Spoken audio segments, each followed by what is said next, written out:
Hello, কেমন আছো বলো তোমরা সবাই? আমার নিট বাংলা চ্যানেলে তোমাদের অনেক অনেক ওয়েলকাম। তো আমরা যেটা করব সেটা হচ্ছে বেশ কিছু চ্যাপ্টার থেকে বেশ কিছু ইম্পর্টেন্ট টপিক ইউটিউবে পড়ব। এটার প্রধান উদ্দেশ্য হচ্ছে তোমাদের শেখানো যে কিভাবে এনসিইআরটি থেকে পড়তে হয় নিটের জন্য প্রথমত। দ্বিতীয়ত অবশ্যই এগুলোকে তোমরা আমার ডেমো ক্লাস হিসেবে ভাবতে পারো, আমার ব্যাচে এভাবেই সমস্ত রেকর্ডেড লেকচার্স থাকে। আর তৃতীয়ত যারা কমপ্লিটলি নিজে নিজে পড়াশোনা করবে বলে মনে করছো, নোটস নিজেরা বানাবে বলে মনে করছো, সেক্ষেত্রে তোমাদের এটাও আইডিয়া দেওয়া যে নোটস কিভাবে তৈরি করতে হয় এনসিইআরটি থেকে। এই সব কিছু উত্তর তুমি আজকে পাবে। তো এটা আমার নেক্সট ইয়ারের নিটের জন্য আজকের প্রথম ডেমো ক্লাস। তো আমরা ক্লাস 11-এর যে প্রথম চ্যাপ্টারটা রয়েছে দ্য লিভিং ওয়ার্ল্ড বা জীবজগৎ, সেইটার একটা খুব ইম্পর্ট্যান্ট টপিক পড়ব, বাইনমিয়াল নমেনক্লেচার বা দ্বিপদ নামকরণ, যেটা থেকে প্রচুর প্রশ্ন নিটে আসে, এবছরও এসেছে। এবং এটা পড়িয়ে তোমাকে আমি দেখিয়ে দেবো যে কিরকম প্রশ্ন নিটে আসার সম্ভাবনা রয়েছে বা কিভাবে প্রশ্ন নিটে আসে বা তোমাদের আসতে পারে এখান থেকে। তো আমি শুরু করার আগে দু তিনটে কথা আজকে বলবো, ধৈর্য ধরে শুনতে তোমাকে হবে যদি তুমি নিটের সিরিয়াস অ্যাসপিরেন্ট হও। আর যদি মনে করো যে না দরকার নেই, এমনি ইচ্ছা হচ্ছে তাই নিট দিচ্ছি, তাদের এসব ভিডিও শোনার দরকার নেই, তাদের জন্য এই ভিডিওগুলো নয়। কি ইম্পর্টেন্ট কথা সেটা হলো যে মাথায় রাখবে বায়োলজি এত একটা ইন্টারেস্টিং সাবজেক্ট, সেটাকে কিন্তু আমরা প্রত্যেকটা স্টেপে বুঝে পড়ব। এবং বায়োলজি এতটাই ইন্টারেস্টিং, তোমার কারোর পড়ানো শুনতে শুনতে যদি মনে হয় লেকচারটা ছেড়ে যেতেই পাচ্ছি না, তার মানে তিনি তোমাকে ভালো বোঝাতে পারছেন এবং তুমি ভালো বুঝতে পারছো। আর যদি কোনো লেকচার শুনে তোমার বোরিং মনে হয়, তার মানে তার লেকচার তোমার জন্য সুটেবল নয়। প্রত্যেক টিচার ভালো পড়ান, প্রত্যেক টিচার তার মতো করে পড়ান। এবার তোমার কোন টিচারের পড়ানো ভালো লাগছে সেটা তোমার সাথে সেই টিচারের ভাইব ম্যাচ করছে কিনা তার উপর নির্ভর করছে। তো হতেই পারে তোমার টিচার এর পড়ানো ভালো লাগছে, বি এর পড়ানো ভালো লাগছে না, আবার আরেকজনের বি এর পড়ানো ভালো লাগছে, এর পড়ানো ভালো লাগছে না। তো সেটা তোমাকে ডিসাইড করতে হবে যে কার পড়ানো তোমার ভালো লাগছে। এই ক্ষেত্রে মন দিয়ে প্রত্যেকটা জায়গা আমরা শিখবো এবং বোঝার চেষ্টা করব কিভাবে বায়োলজিকে ইন্টারেস্টিং বানানো যায়, কিভাবে আমরা বায়োলজিকে এমনভাবে পড়বো যে যদি নিট তুমি নাও পাও, এই বায়োলজির দ্বারাই যাতে তোমার ভবিষ্যতে কিছু না কিছু হয়। কারণ খুব পরিষ্কার কথা, নিট কিন্তু সবার জন্য নয়, তাই না? নিট সবার জন্য হতে পারে না। নিটে 50,000 সিটই থাকবে আর 25 লাখ 26 লাখ 30 লাখ পরীক্ষা দেবে, তাহলে অফকোর্স নিট সবার জন্য নয়। চেষ্টা তুমি ডেফিনেটলি করবে, নিশ্চয়ই তুমি চেষ্টা করবে, কিন্তু যদি না হয় সেক্ষেত্রে একটা অপশন বি, প্ল্যান বি তোমাকে ভেবে রাখতে হবে। তো বায়োলজি এমনভাবে শেখো যাতে অ্যাটলিস্ট ফিজিক্স কেমিস্ট্রিতে যদি তোমার সমস্যা থাকেও বায়োলজি দিয়ে তুমি তোমার ফিউচারটা গড়তে পারো, অন্য কিছু পড়তে পারো এবং বায়োলজি তোমার রন্ধ্রে রন্ধ্রে থাকে। এইভাবে বায়োলজি শিখতে হবে। আর আমি চেষ্টা করব আমার সর্বস্ব দিয়ে বায়োলজি এইভাবে শেখাতে। এইবার চলে যাই ফার্স্ট চ্যাপ্টার ক্লাস 11-এর, তার একটা অত্যন্ত ইম্পর্টেন্ট টপিক বাইনোমিয়াল নমেনক্লেচার বা দ্বিপদ নামকরণ। তো প্রথমে এই জিনিসটা পড়ার আগে আমরা এটা বুঝবো যে বাইনোমিয়াল নমেনক্লেচার বা দ্বিপদ নামকরণ এটা কি। দেখো, সায়েন্টিস্টরা মনে করলেন যে প্রত্যেকটা জীব তার একটা নিজস্ব নাম হওয়া উচিত, এমন একটা নাম হওয়া উচিত যেই নামে ডাকলে তাকে তুমি ওয়েস্ট বেঙ্গল থেকেও একবারে চিনে যাচ্ছ, আরেকজন কর্ণাটকে থেকেও এক নামে চিনে যাচ্ছে, আরেকজন আমেরিকায় থেকেও এক নামে চিনে যাচ্ছে।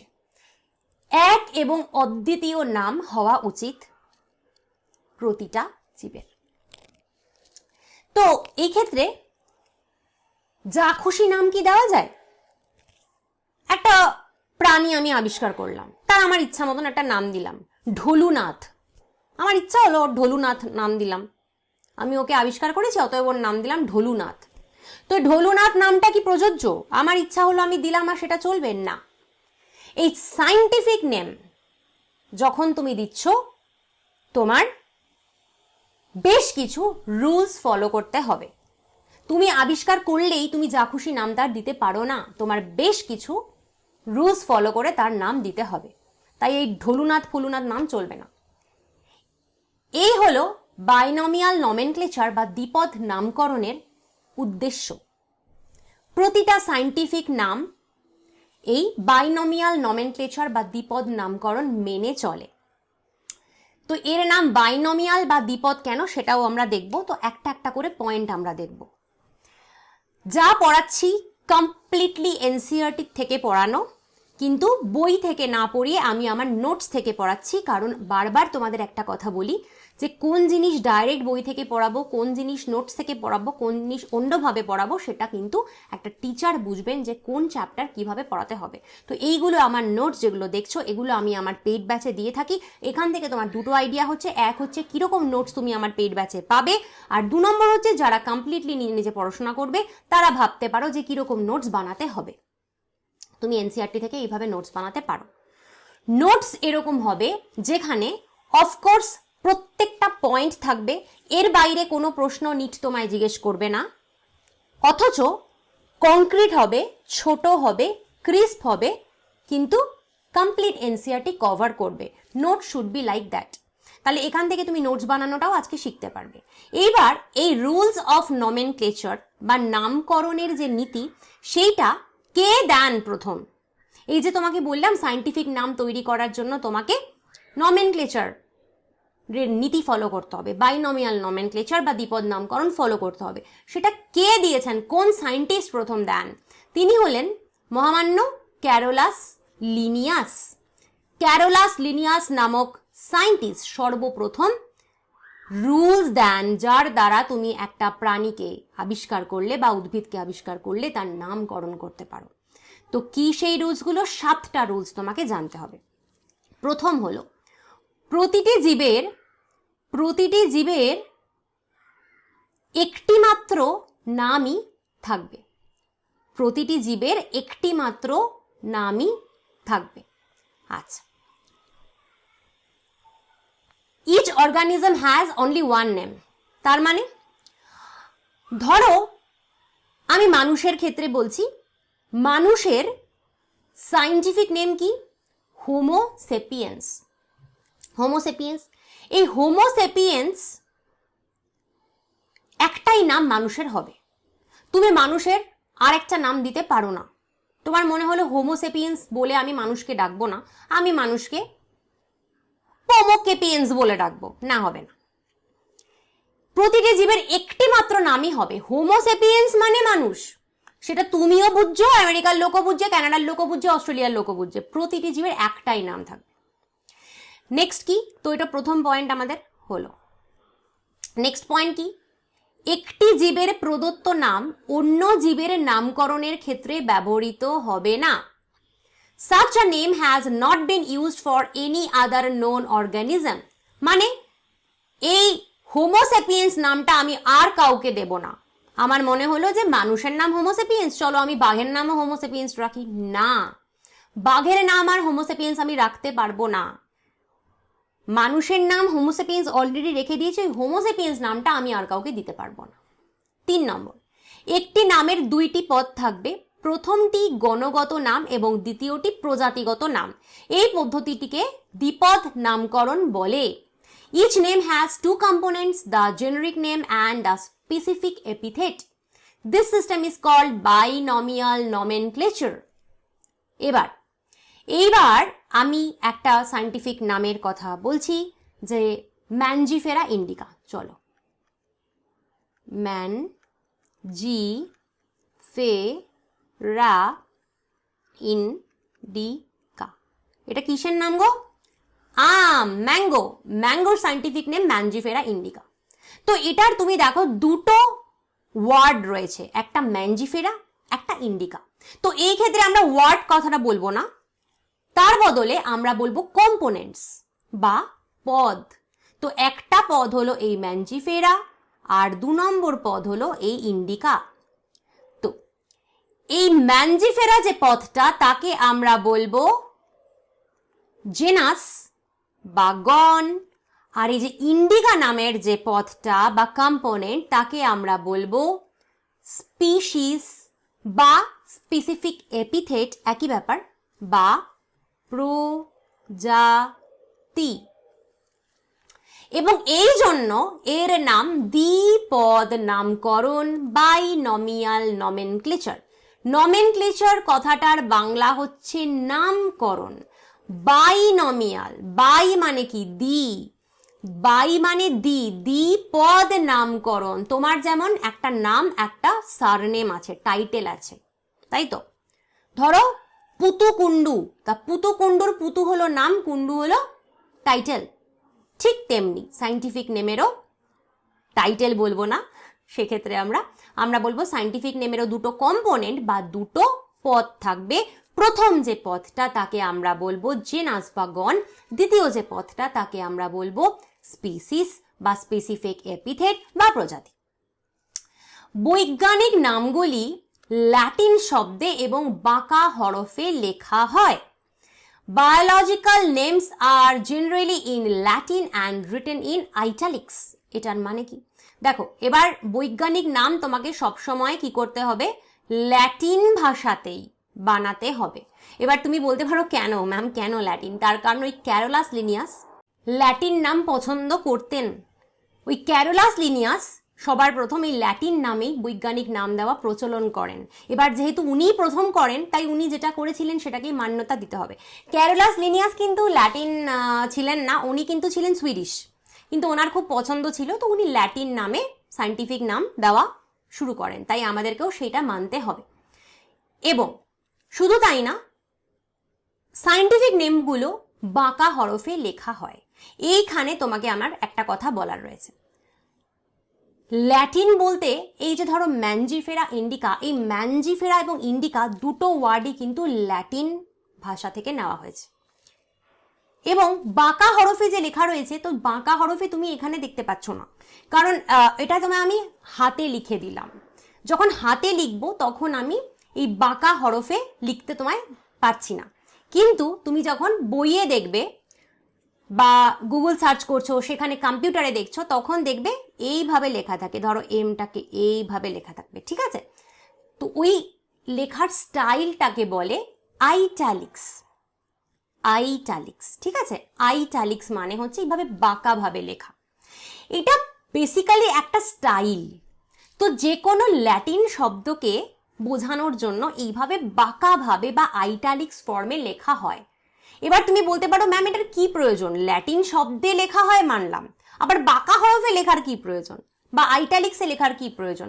এটা না একটা স্পেশাল কিছু দেওয়া হলো, যে সায়েন্টিফিক নেম তো স্পেশাল, যাতে অনেক কিছু ধরো লেখা আছে একটা প্যারাগ্রাফে, তোমাকে আমি অনেক কিছু লিখে দিলাম ইংলিশে, তার মধ্যে কোথাও একটা কোনো সায়েন্টিফিক নেম আমি উল্লেখ করলাম, সেটা যদি এরকম বাঁকাভাবে লেখা থাকে অথচ বাকি টেক্সটগুলো বাঁকাভাবে নেই, তখন তোমার চোখে পড়বে ডাইরেক্ট সেই সায়েন্টিফিক নেমটার ওপরে, এটা একটা হাইলাইট হলো, তাই না?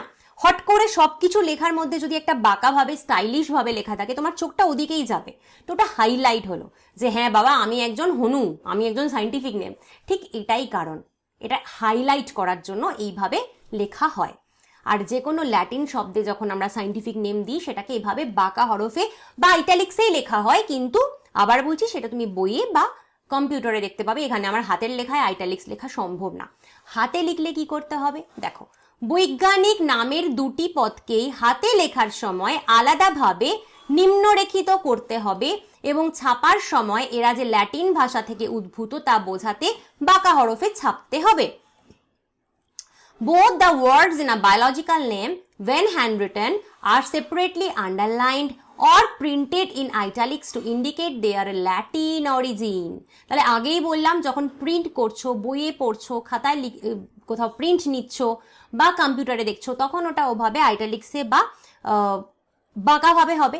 কিন্তু যখন হাতে লিখছো তখন তো তুমি বাঁকাটা করতে পারছো না, তখন সেটার জন্য তোমায় কি করতে হবে? আন্ডারলাইন করতে হবে। এই যে ম্যানজিফেরা ইন্ডিকা এবং আন্ডারলাইন কিন্তু দুটো আলাদা আলাদা করবে, মানে ম্যানজিফেরা ইন্ডিকাকে টানা কিন্তু আন্ডারলাইন করবে না। ধরো আমি এখানে লিখলাম ম্যানজিফেরা ইন্ডিকা বলে আমি টানা এরকম দাগ দিয়ে দিলাম, সেটা কিন্তু চলবে না, সেটা কিন্তু রং। তোমাকে দুটো আলাদা আলাদাভাবে নিচে আন্ডারলাইন করতে হবে, বুঝতে পারলে? এবার কি হবে, যদি তোমাকে এরকম প্রশ্ন দেয় যে একটা সায়েন্টিফিক নাম দেওয়া হলো, এর মধ্যে কোনটা ভুল, তো সেখানে ধরো তোমাকে এরকম ম্যানজিফেরা ইন্ডিকা দিয়ে নিচে টানা দাগ দিয়ে দিল, তো সেই অপশনটা ভুল। টানা দাগ হবে না, গণ বা জেনাসের নিচে একটা দাগ, স্পিসিস বা প্রজাতির নিচে আরেকটা দাগ, ঠিক যেরকম আমি এইখানে দিয়েছি। এইভাবে আন্ডারলাইন করতে হয় হাতে লেখার সময়। আবার আমি যদি হাতে লিখে নিচে আন্ডারলাইন না করি সেটাও রং, আন্ডারলাইন করতেই হবে, ঠিক আছে? নেক্সট পয়েন্ট, গণগত নাম নির্দেশক প্রথম শব্দটি বড় হাতের অক্ষর দিয়ে শুরু করতে হবে এবং প্রজাতির নামটি ছোট হাতের অক্ষরে লিখতে হবে। The first word denoting the genus starts with a capital letter while the specific epithet start with the small letter. তাহলে প্রথম যে ওয়ার্ড বা কম্পোনেন্ট বা পদ সেটা কি, জেনাস বা গণ, সেটা সবসময় ক্যাপিটাল লেটার বা বড় হাত দিয়ে শুরু করতে হবে। তুমি দেখো এখানে আমি ম্যানজিফেরার এম দিয়েছি ক্যাপিটাল। সেকেন্ড যে কম্পোনেন্ট বা পদ মানে কি, যেটা স্পিসিস বা প্রজাতি, এই ক্ষেত্রে ইন্ডিকা, দেখো আইটা আমি স্মল নিয়েছি, তাহলে অবশ্যই প্রথম ওয়ার্ড ক্যাপিটাল দিয়ে, সেকেন্ড ওয়ার্ড স্মল দিয়ে। তো এখানে যদি তোমাকে আমি সেকেন্ড ওয়ার্ড ক্যাপিটাল দিয়ে শুরু করি সেটাও রং, মানে আমার মনে হলো আমি এরকম ইন্ডিকা ক্যাপিটাল দিলাম, তাহলে এটাও কিন্তু রং। প্রথম word capital, second word small দিয়ে স্টার্ট করতে হবে। 7 নম্বর রুল, জীবটিকে প্রথম যে বিজ্ঞানী বর্ণনা করেছিলেন তার নাম প্রজাতিগত নামের শেষে অর্থাৎ বিজ্ঞানসম্মত নামের শেষে বসবে এবং এটি সংক্ষিপ্ত আকারে লেখা হবে। Name of the author appears after the specific epithet, that is at the end of the biological name and is written in an abbreviated form. মানে কি, ধরো লিনিয়াস এই ম্যানজিফেরা ইন্ডিকা আবিষ্কার করেছিলেন। ম্যাঙ্গো গাছের নাম যে ম্যানজিফেরা ইন্ডিকা হবে সেটা লিনিয়াস নামক ভদ্রলোক আবিষ্কার করেছিলেন। এবার উনি নিজের নামটাও লিখতে চান, উনি বলতে চান যে দেখো দেখো বাবা আমি এটা আবিষ্কার করেছি, তো উনি ওনার নামটা কোথায় লিখবেন? প্রথমত হচ্ছে ম্যানজিফেরা ইন্ডিকার পরে উনি নাম লিখবেন, মানে সায়েন্টিফিক নেমের শেষে লিখতে হয়। তো দেখো এখানে আমি লিখেছি সায়েন্টিফিক নেমের শেষে, এবং সেটা কমপ্লিট নাম কিন্তু না, লিনিয়াস কিন্তু লেখা নেই, দেখো লিন লেখা রয়েছে, LINN। একে বলে সংক্ষিপ্ত আকারে লেখা বা অ্যাব্রিভিয়েটেড ফর্ম। অ্যাব্রিভিয়েশন বা অ্যাব্রিভিয়েটেড ফর্ম মানে কি, ছোট করে লেখা। তো LINN লিন আমি লিখলাম, এইভাবে লেখা হয়। তো এই নাম থেকে বোঝা যায় যে প্রজাতিটির বর্ণনা করেছিলেন Linnaeus. It indicates that the species was first described by Linnaeus. তাহলে সায়েন্টিস্টের নামও কিন্তু সায়েন্টিফিক নেমের পরে লেখা যায় ছোট করে, অ্যাব্রিভিয়েটেড ফর্মে। এই 7টা হচ্ছে প্রধান নিয়ম, কোনো কিছুর যদি তুমি নাম করতে যাও তোমাকে এই 7টা জিনিস ফলো করতে হবে। আচ্ছা, এটা এনসিআরটিটা একবার বইটা পড়ে দেখবে, আর এবার আমার নোটসটা দেখলে এখান থেকে তোমার আইডিয়া হয়ে যাবে তোমাকে কিভাবে ক্রিস্প নোটস বানাতে হবে। তো তুমি যদি নোটস বানাবে বলে মনে করছো, খাতায় এভাবে নোটস বানাতে পারো। এবার আমরা একটা প্রশ্ন দেখব, এই প্রশ্নটা এই বছর এসেছিল, 2026-এ এই প্রশ্নটা এসেছিল।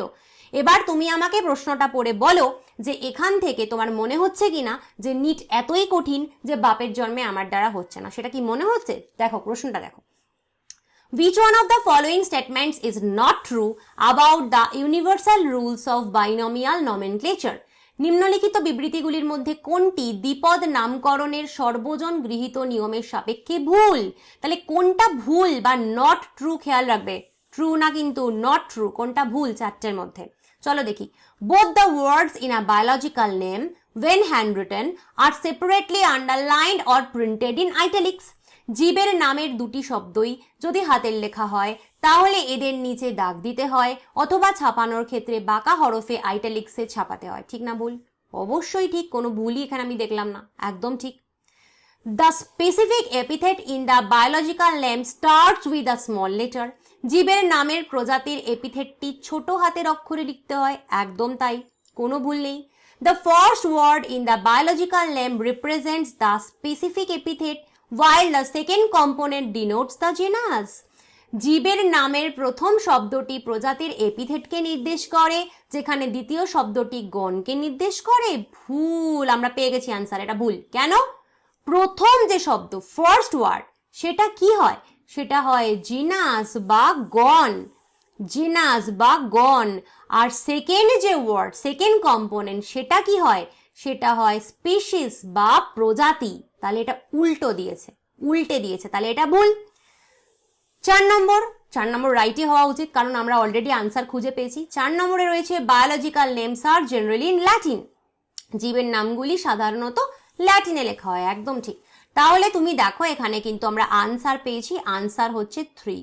তাহলে আমায় বলো এবার যে এইটুকু পড়ে আর এইটা করে তোমার প্রশ্নটা কি মনে হলো, যে নিট কি খুব কঠিন প্রশ্ন করে? না, বারবার তোমাদেরকে আমি এইটাই বলি যে প্রচন্ড কঠিন হাতি ঘোড়া প্রশ্ন কিন্তু নিটে আসে না, এটা আইআইটির পরীক্ষা নয়, এটা নিট। প্র্যাকটিস, কনসিস্টেন্সি, বুঝে পড়া, এটাই নিটের সাফল্যের মূল 3টে পয়েন্ট। এইটুকু পড়ালাম, তার থেকেই একটা প্রশ্ন তুমি পেলে। এইভাবেই এনসিইআরটি পড়তে হয়, এইভাবেই নিটের জন্য প্রিপারেশন নিতে হয়। এই হলো আজকের ভিডিও। আমি মাঝে মাঝেই যে টপিকগুলো থেকে খুব বেশি প্রশ্ন নিটে প্রতিবার আসে সেই টপিকগুলো তোমাদের ইউটিউবে পড়িয়ে দেব। তাহলে সেই সব বাচ্চারা যাদের পক্ষে পেইড ব্যাচ অ্যাফোর্ড করা পসিবল হচ্ছে না, তারা যাতে উপকার পাও। যদিও আমার পেইড ব্যাচের যা দাম সেটাকে প্রায় ফ্রি রাখলেই বললেই চলে, তবুও বলছি যারা মনে করছো পেইড ব্যাচ নেবে না, তারা ইউটিউব থেকেই কিন্তু লাভ পাবে। তাহলে অ্যাটলিস্ট আমার জন্য একটা সাবস্ক্রাইব করে দাও চ্যানেলটা। ভিডিওগুলো ভালো লাগলে লাইক কমেন্ট শেয়ার করতে একদম ভুলো না। আমার পেইড ব্যাচ যদি এনরোল করতে চাও 2027 বা 28-এর জন্য, অবশ্যই আমার বায়োলজি পেইড ব্যাচ এনরোল করতে পারো। ব্যাচের ডিটেলস প্রথম কমেন্টে তোমাকে আমি দিয়ে দিলাম। Bye bye.